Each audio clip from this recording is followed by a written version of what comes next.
여러분에게 한 가지 묻겠습니다. 여러분 앞에 영광의 길 그리고 고난의 길이 놓여 있습니다. 여러분은 어떤 길을 가시겠습니까? 여러분 앞에 생명의 길과 사망의 길이 놓여 있습니다. 어떤 길을 선택하시겠습니까? 당연히 우리는 생명의 길, 영광의 길을 선택할 것입니다. 그런데 오늘 여러분에게 소개해드릴 분이 한 분 계신데 그분은 고난의 길, 죽음의 길을 걸어가신 분입니다. 왜 그 길을 선택하셨을까? 오늘 그 이유를 여러분에게 소개해 드리려고 합니다. 여러분, 고난의 길, 죽음의 길을 걸어간다는 것은 미련한 선택 아닙니까? 근데 왜 그 길을 가셨을까라고 하는 거예요. 오늘 본문 31절을 보면 예수께서 12 제자를 데리시고 이르시되 보라 우리가 예루살렘으로 올라가노니 말씀하고 있어요. 어디로 간다고요? 예루살렘으로 올라가노니. 그 길을 이제 가시는데 그 예루살렘에 올라가면 어떤 일을 당신이 당할 것인가 라고 하는 것을 말씀하고 있어요. 한번 31절 하반절을 우리 같이 읽어보겠습니다. 선지자들을 통하여 기록된 모든 것이 인자에게 응하리라. 선지자들을 통해서 기록된 모든 것이 인자에게 응하리라 라고 말씀하고 있어요. 그러면 선지자들이 어떤 글을 기록했을까요? 하나님께서 선지자들을 통해서 기록한 그 글의 내용이 뭘까요? 32절, 33절입니다. 32절을 보면 인자가 이방인들에게 넘겨져 희롱을 당하고 능욕을 당하고 침뱉음을 당하게 했으며 그들은 채찍질하고 그를 죽일 것이냐 그는 3일 만에 살아나리라 하시되 이렇게 말씀하고 있어요. 여러분 구약의 선지자들이 무엇을 기록했습니까? 예수님께서 이 땅에 오셔서 어떤 고난을 당할 것인고 그 다음에 십자가에 못 박혀 죽으신 다음에 3일 만에 다시 살아날 것이다 라는 내용을 다루고 있어요. 예수님께서 예루살렘에 올라가면 어떤 일을 당할 것인가를 다 알고 계십니다. 첫째는 유다의 배신, 사랑하는 제자의 가장 가까운 제자의 배신입니다. 멀리 있는 사람이 배신하지 않습니다. 가까이 있는 사람이 배신해요. 여러분 오늘 이 본문 말씀은 이 본문의 내용은 예수님께서 세 번째로 하시는 말씀이 누가복음에 나와 있는 내용 중에 누가복음 9장 22절에도 말씀하고 있거든요. 첫 번째로 하신 말씀이 뭐냐면 인자가 많은 고난을 받고 장로들과 대상들과 서견들에게 버림받되어 죽임을 당하고 제3일에 살아나야 하리라 라고 하는 거예요. 누가요? 누구로부터 버림받아요? 대제사장들, 서기관들, 장로들에게 버림받을 것이다 라는 거예요. 이방인에게 버림받는 게 아니에요. 오늘 성경을 들고 있고 하나님을 믿는다고 하는 사람들이에요. 그들에게 여러분 버림받을 것을 말씀하고 있어요. 그래서 이방인들에게 넘겨져서 많은 고난, 모진 고난을 당할 것이다라는 거예요. 가진 수모를 다 당할 것을 말씀을 하고 있습니다. 그리고 끝내 십자가에 죽게 될 것이다. 그리고 3일 만에 다시 살아나리라. 여러분 다윗은 시편 22편 6절에서 나는 벌레요 사람이 아니라 사람의 비방거리요 백성의 조롱거리니이다 라고 말하고 있습니다. 무슨 얘기일까요? 다윗은 메시아가 오시어서, 예수께서 이 땅에 오시어서 당하실 고난을 그는 미리 경험하면서 하고 있는 여러분 신앙 고백이기도 합니다. 구약시대의 인물들은 어떤 삶을 살았느냐? 메시아가 오시어서 당하실 고난, 그 고난의 삶을 사는 것이 구약의 인물들입니다. 오실 메시아의 삶을 사는 거예요. 오늘 예수 믿고 구원받은 우리는 어떤 삶을 살까요?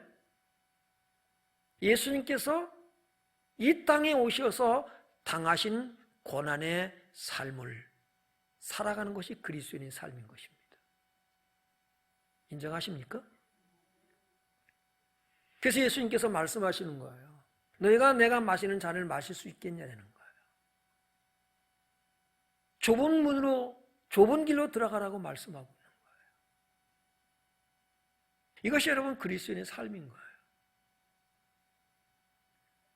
시편 22편 18절에 보면 나를 보는 자는 다 나를 비웃으며 입술을 삐죽거리고 머리를 흔들며 말하되, 18절 봅니다. 내 겉옷을 나누며 속옷을 제비 뽑나이다. 예수님께서 오셔서 당하실 고난을, 어떤 수모를 당할 것인가를 당하는 거예요. 여러분이 믿음 생활하면서 때로는 억울한 일을 당하고 때로는 누명을 쓰기도 하고 손해를 보고 사람들에게 손가락질을 받는다고 해서 분노하지 않기를 바랍니다. 왜요? 그것이 예수님의 자취를, 발자취를 따라가는 것이기 때문에 그래요.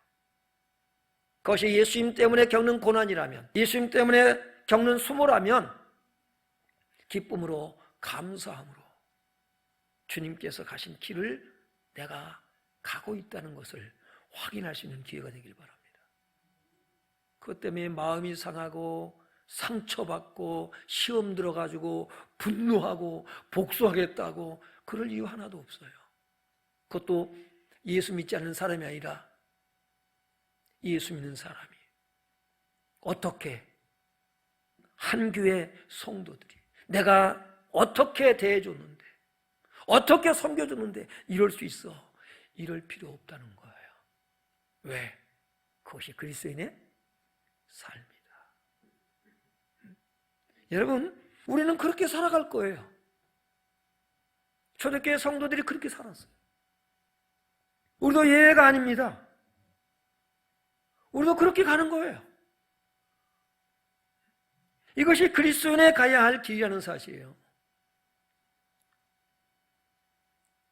마태복음 27장 27절로 31절에 보면, 이에 총독의 군병들이 예수를 데리고 관정 안으로 들어가서 온 군대를 그에게로 모으고 그의 옷을 벗기고 홍포를 입히며 가시관을 엮어 그 머리에 씌우고 갈대를 그 오른손에 들리고 그 앞에서 무릎을 꿇고 희롱하여 이르되 유대인의 왕이여 평안할지어다 하며, 3절 읽으시기 바랍니다.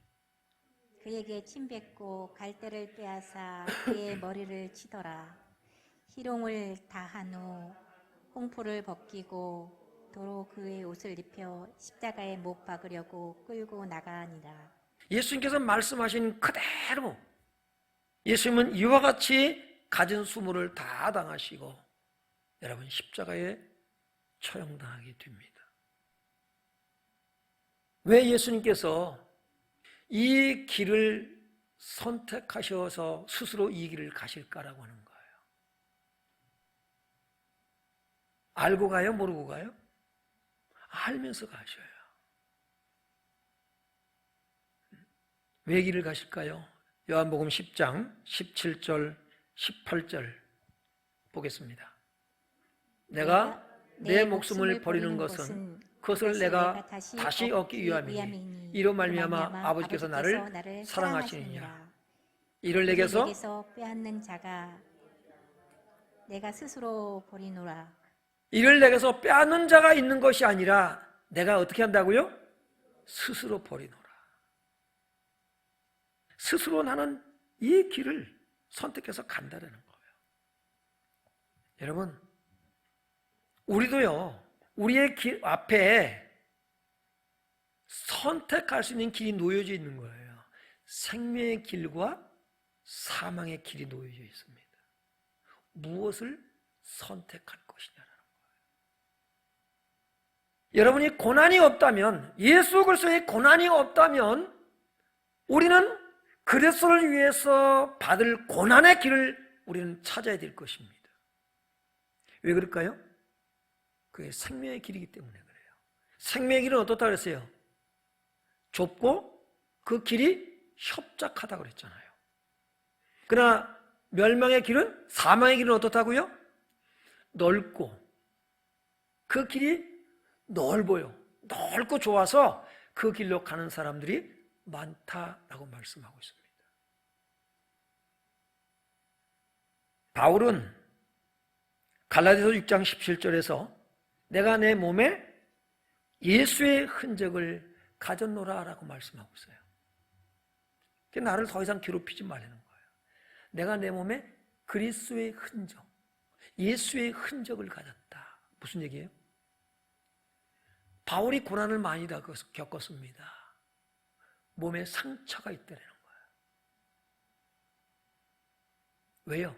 예수님 때문에 겪은 고난, 아픔, 고통이 그에게 있다는 거예요. 여러분에게 그리스도의 흔적이 있습니까? 여러분에게 그리스도의 흔적, 그 상처가 없다면 여러분은 그리스도인이 아닐 수 있을지 몰라요.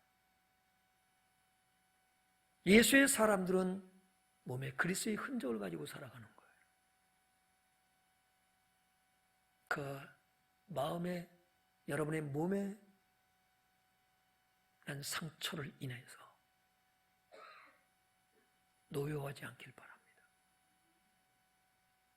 우리는 그것을 자랑스럽게 여길 수 있어야 돼요. 그것을 우리는 감사할 수 있어야 된다. 주님께서 걸어가신 이 길, 스스로 주님은 선택해서 그 길을 걸어갑니다. 하나님께서 인간을 창조하실 때에 생명나무와 선악과를 창조하셨어요. 먹고 안 먹고, 선악과를 먹지 말았잖아요. 먹고 안 먹고는 우리 여러분의 자유인 거예요. 예수님께서 하나님의 명령이긴 하지만 그 명령을, 하나님의 뜻을 따라서 가지 않을 수도 있어요.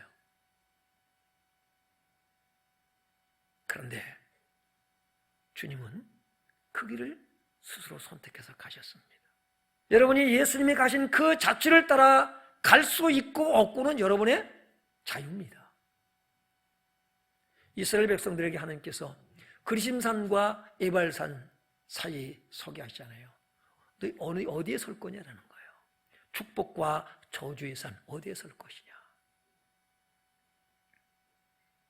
오늘 우리에게 놓여져 있는 이 생명의 길과 멸망의 길, 나는 무엇을 선택할 것인가? 생명의 길은 뭐가 있다? 고난이 있다는 거예요. 그럼에도 불구하고 나는 그 길을 갈 것인가? 주님께서 가신 그 길, 얼마나 어리석어 보입니까? 얼마나 미련해 보입니까? 모르고 가는 것도 아니고 알면서 가요. 우리는 날마다 선택하며 살아가거든요.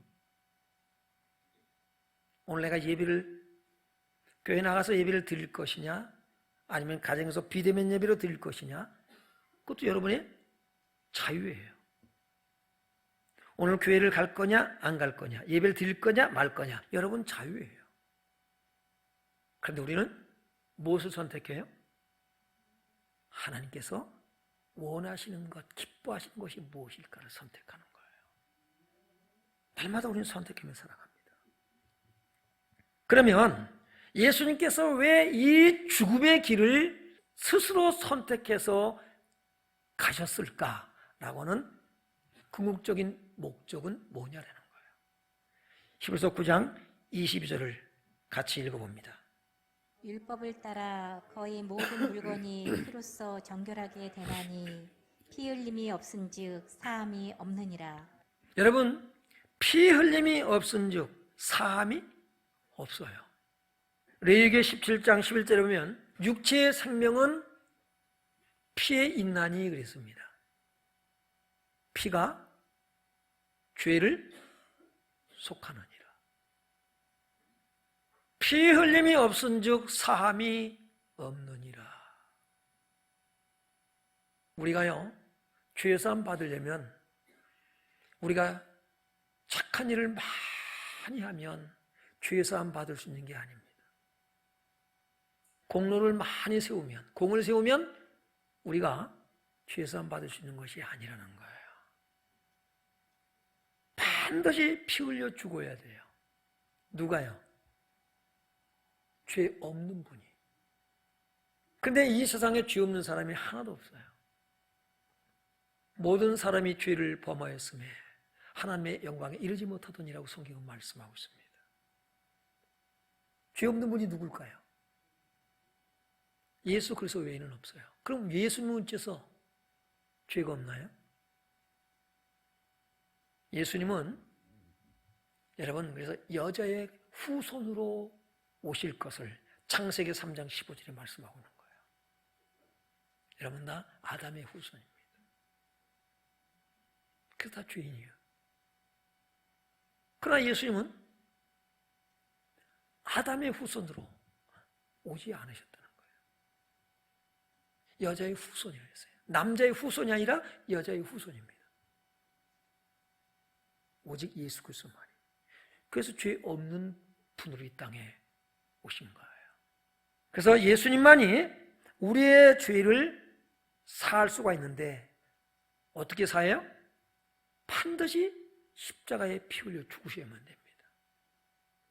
왜요? 피 흘림 없이는 사함이 없기 때문이다라는 사실이에요. 예수님의 그 피가 저와 여러분의 죄를 사하신 줄로 믿습니다. 그래서 사도행전 4장 12절에 보면 다른 이로서는 구원을 받을 수 없나니 천하인간의 구원을 받을 다른 이름을 주신 일이 없다는 거예요. 예수만 구원을 줄 수 있어요. 많은 종교가 있습니다. 많은 성인들이 있다고 그럽니다. 미안하지만 그분들은 참 좋은 분들이긴 합니다. 그러나 우리의 죄를 사할 수는 없어요. 우리를 구원해낼 수 없어요, 죄에서. 그러니까 요한복음 14장 6절에 보니까 예수께서 이르시되 내가 곧 길이요 진리요 생명이니 나로 맘지 않고는 아버지께로 올 자가 없느니라. 믿습니까? 그래서 예수님께서 이 고난의 길을, 죽음의 길을 스스로 선택하여 걸어가십니다. 왜요? 우리에게 영생을 주기 위해서. 그래서 믿는 자는 영생을 가졌나니라고 말씀하고 있는 거예요. 이사야 53장 5절 6절에 오면 이렇게 말씀하고 있죠. 그가 찔림은 우리의 허물 때문이요 그가 상함은 우리의 죄악 때문이라.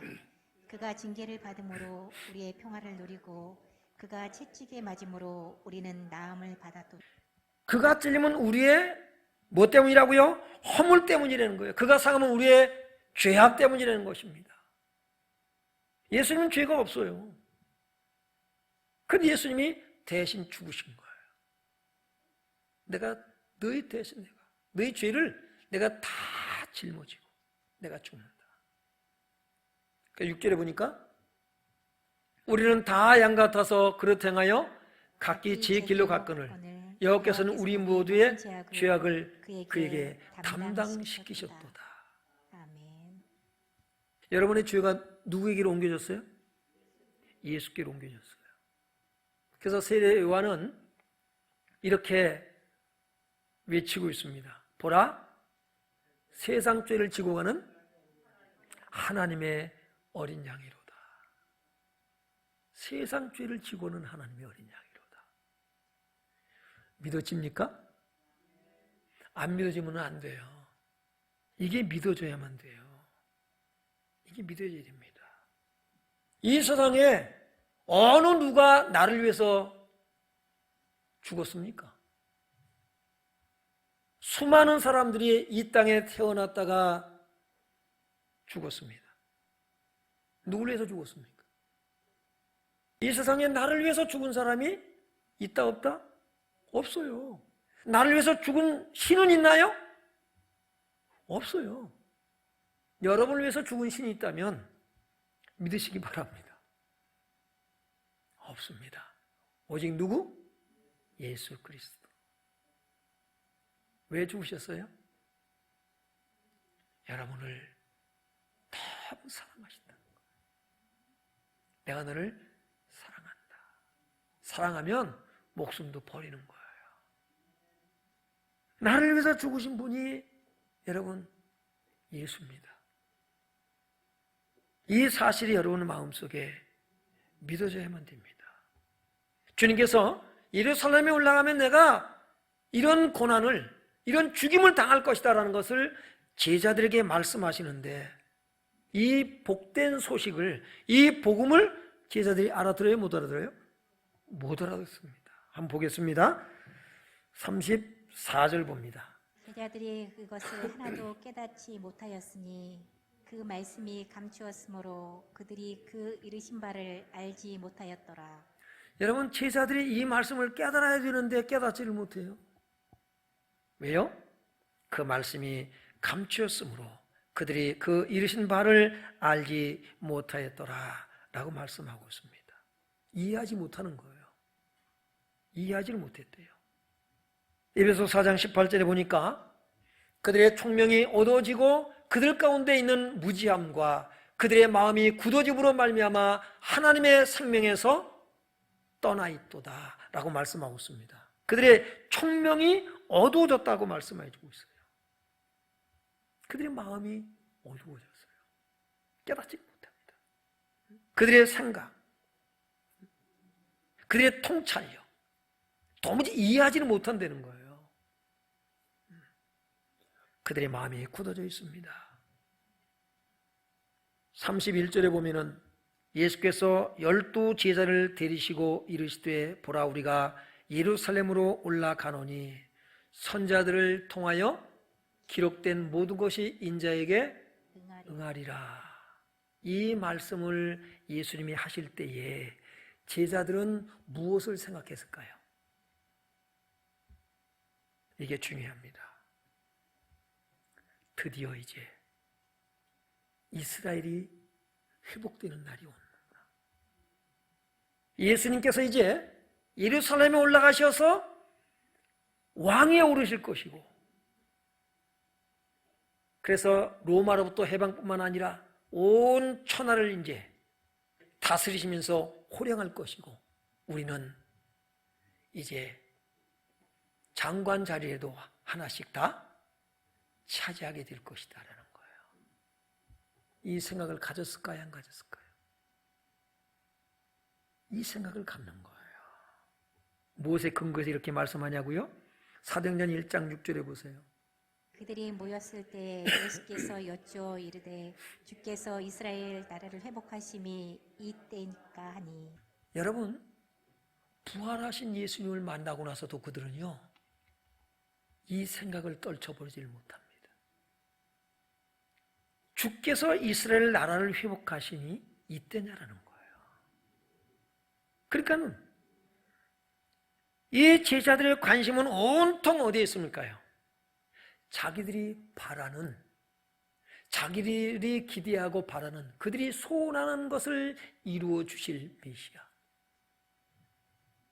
예수님께서 이 고난당할 것을 몇 번 얘기했다고요? 누가복음에서만 3번을 얘기했어요. 누가복음 9장 22절, 44절에도 말씀하고 있어요. 너희가 이것을 뭐예요? 기억하라는 거예요. 기억하라고 말씀하셔요. 마음에 새겨두라. 내가 예루살렘에 올라가서 죽임을 당한다. 그럼에도 불구하고요, 이게 들리지를 않습니다.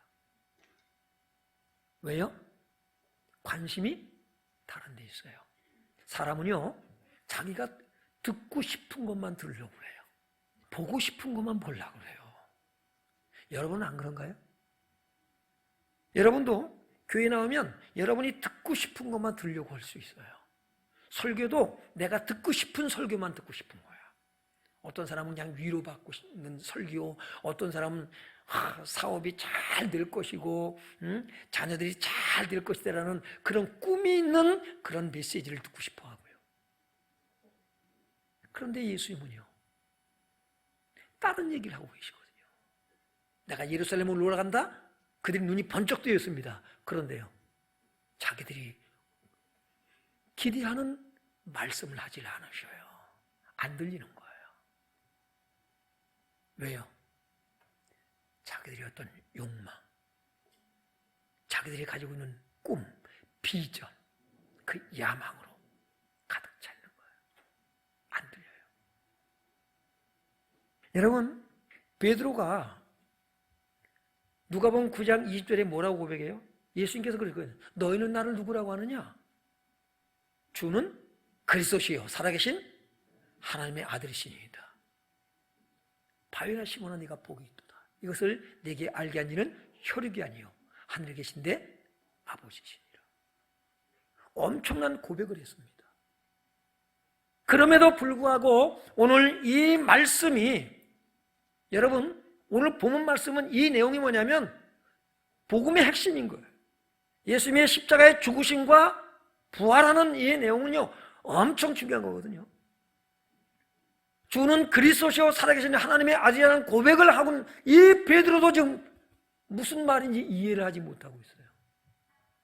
여러분이 베드로 같은 주는 그리스도시요 살아계신 하나님의 아들이시다라는 고백을 했을지라도 예수님의 십자가의 대속의 죽음과 부활이 어떤 의미가 있는 것인가, 나와 무슨 상관이 있는가를 알지 못한다면 그 고백은 주는 그리스도시요 살아계신 하나님의 아들이시다라는 이 고백은 별 의미가 없습니다. 여전히 우리는 어떻게 해요? 내가 바라는 것, 내가 기대하는 것, 그것을 이루어줄 메시아만을 믿고 따르는 믿음의 삶을 여러분이 살아갈 것입니다. 누구 중심이에요? 자기 중심이에요. 이게 아멘할 일이 아니에요. 내 욕망, 나의 바람, 나의 꿈, 내 뜻, 내가 원하는 것을 들어주실 메시아. 이런 사람은 여러분 십자가의 길을 갈 수가 없어요. 고난의 길을, 예수님의 자취를 따라갈 수가 없어요. 이런 고백을 했던 자들이 어떡합니까? 나중에 다 도망가 버리잖아요. 십자가 사건, 부활의 사건이 여러분에게 어떤 의미가 있는가? 오늘 그 예수님이 구원자라는 사실을 믿으시길 바랍니다. 이 사건이 왜 중요한 줄 아세요? 십자가와 부활의 사건은 여러분 우리의 가치관을 바꾸는 거예요. 우리의 인생관을 바꿔놨습니다. 우리의 세계관을 바꿔놨어요. 물질관을 바꿔놨어요. 그래서 고린도후서 5장 17절에 보면 그런 적 누구든지 그리스도 안에 있으면 새로운 피조물이라. 이전 것은 지나갔으니 보라 새 것이 되었다. 새로운 피조물이란 뭡니까요? 가치관이 바뀌는 거예요. 여러분 예수 믿습니까? 십자가를 믿습니까? 부활을 믿습니까? 그 예수님을 주인으로 영접했습니까? 그러면 다시 묻습니다. 여러분의 가치관의 변화가 왔습니까? 가치관의 변화가 오지 않는다면 여전히 우리는 뭐예요? 우리가 원하고 바라는 그것을 이루어 주실 메시아를 믿는 믿음에 머물러 있을 수밖에 없는 거예요. 여러분 이것은 구원과 거리가 멉니다. 예수님을 영접했다고 하는데 가치관의 변화가 오지 않았다면 구원받았다고 말할 수 없습니다. 우리의 가치관을 송두리째 다 바꿔놔 버렸어요. 누가요? 예수 그리스도의 십자가 사건을 통해서. 새로운 피조물이란 그런 거예요. 전혀 다른 거예요. 전부 다 여러분이 도덕적으로 윤리적으로 참 착하게 살아간다는 개념이 아니에요. 이걸 뛰어넘으시길 바랍니다. 이제는 하나님 나라의 가치를 두고 살아가는 거예요. 세상의 가치로 살던 사람이. 그래서 이전에 줬던 것 이제는 값없다. 이게 되길 주 이름으로 축원합니다. 이것이 그리스도인인 거예요. 여러분, 제자들이 못 알아먹으니까, 이 가치관의 변화가 일어나지 않으니까. 왜? 복음을 이해하지 못하니까. 십자가와 부활이 뭔지를 잘 모르니까. 어떤 의미가 있는지 모르니까. 예수님의 메시아라고는 사실은 알았어.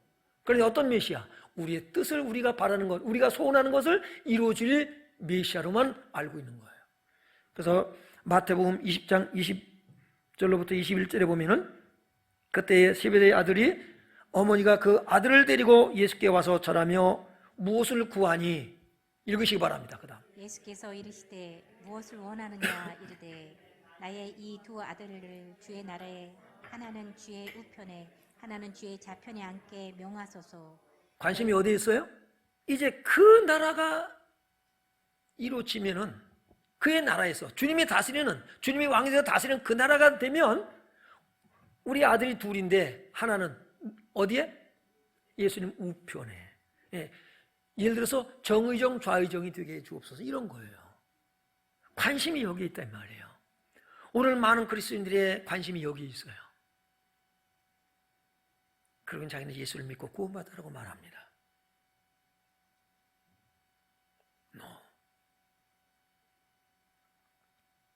여러분, 가치관의 변화가 오길 바랍니다. 예수님이 십자가를 향해서 걸어가신 이유가 뭐예요? 우리의 가치관을 바꾸는 거예요. 이게 영생이에요. 여러분, 이게 안 되면은 하나님께서 우리가 기도할 때에 하나님께서 응답을 하셔도 우리는 그걸 물리쳐버립니다. 여러분이 하나님 말씀을 물리쳐버린다고요. 성경 읽어도 물리쳐버려요. 왜요? 나하고 안 맞는다는 거예요. 내가 바른 대로 안 들어준다는 거예요. 여러분, 말씀을 물리친다는 게 어떻게 나타난 줄 아세요? 그게 십자가 사건인 거예요. 예수님을 십자가에 못 박는 거예요. 호산나 타유스의 자손이요, 그렇게 환영했던 무리들이 어떻게 돌변합니까? 십자가에 못 박으라고 아우성을 칩니다. 왜요? 자기들이 바른 대로 안 들어준다는 거예요. 우리가 그럴 수 있어요. 주님의 말씀이 깨달아지고 믿어지는 것이 은혜인 줄로 믿습니다. 예수님의 십자가 사건, 부활의 사건이 정말로 나를 죄에서 구원하기 위한 사건이고, 나의 가치관의 변화가 일어나는 것, 인생관이 바뀌고 물질관이 바뀌고 세계관이 바뀌어지는 역사가 일어나는 것, 그게 은혜인 거예요. 성령이 아니고는 된다 안 된다? 안 돼요. 여러분, 노력해서 되는 것이 아니에요. 성령의 조명이 있길 바랍니다. 여러분의 마음의 문이 열려져야 돼요. 누구한테 열릴까요? 마음이 가난해진 사람. 다 내려놓고 주여. 여러분이 돈이 있고 없고의 문제가 아니에요. 하나님, 아무것도 의미가 없네요. 절망할 줄 알아야 돼요. 돈이 많아서 절망하고 없어도 절망하고, 여러분이 능력이 있어서 절망하고 능력이 없어도 절망하고, 우리는 절망할 줄도 알아야 돼요. 그리고 누구? 주만 바라보나이다. 주님의 목마르길 바랍니다. 의에 추리고 목마른 자는 복이 있나니, 심령이 가난한 자는 복이 있나니, 애통하는 자는 복이 있나니. 여기에 성령의 역사가 나타나는 거예요. 성령이 임하면 우리의 가치관을 바꾸나 버려요. 그래서 새 영을 너희 속에 주고 새 마음을 너에게 주되 너희 육체에서 굳은 마음을 제하고 부드러운 마음을 줄 것임이라고 말씀하고 있는 거예요. 주님의 역사에 있길 바랍니다. 그래서 시편 119편 18절에 보면 내 눈을 열어서 주의 율법에서 놀라운 것을 보게 하소서. 저는 이것이 무엇일까? 율법에서 놀라운 것이 무엇일까? 그리스도 복음인 줄로 믿습니다. 눈이 열려지길 바랍니다. 그래서 우리가 성경이 어디를 읽든지 복음이 발견되길 바라요. 예수 그리스도 복음, 하나님 나라 복음이 발견되길 주 이름으로 축원합니다. 누가복음 24장 48절에 보면요, 또 이르시되 내가 너희와 함께 있을 때에 너에게 말한 바 곧 모세 율법과 선지자의 글과 시편에 나를 가르쳐 기록된 모든 것이 이루어져야 하리 한 말이 이것이라 하시고, 이에 그들의 마음을 열어 성경을 깨닫게 하시고, 주님께서 여러분의 마음을 여는 역사 있길 바랍니다. 그래서 말씀이 깨달아지냐, 어떻게 깨달아지냐? 그것이 십자가와 부활로 여러분 귀결되길 주 이름으로 축원합니다.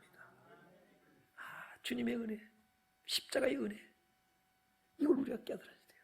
그 다음 보니까 또 이르시되 이같이 그리스도가 고난을 받고 제3일에 죽은 자 가운데서 살아날 것과 또 그의 이름으로 죄사함을 받게 하는 회개가 예루살렘에서 시작하여 모든 족속에게 전파될 것이 기록되었으니 너희는 이 모든 일의 증인이라. 증인 되시길 바랍니다. 여러분, 십자가의 그 크신 은혜와 사랑 회복되길 주 이름으로 축원합니다. 이 은혜가 충만한 삶을 살아가는 성도들 되시길 주 이름으로 축원합니다.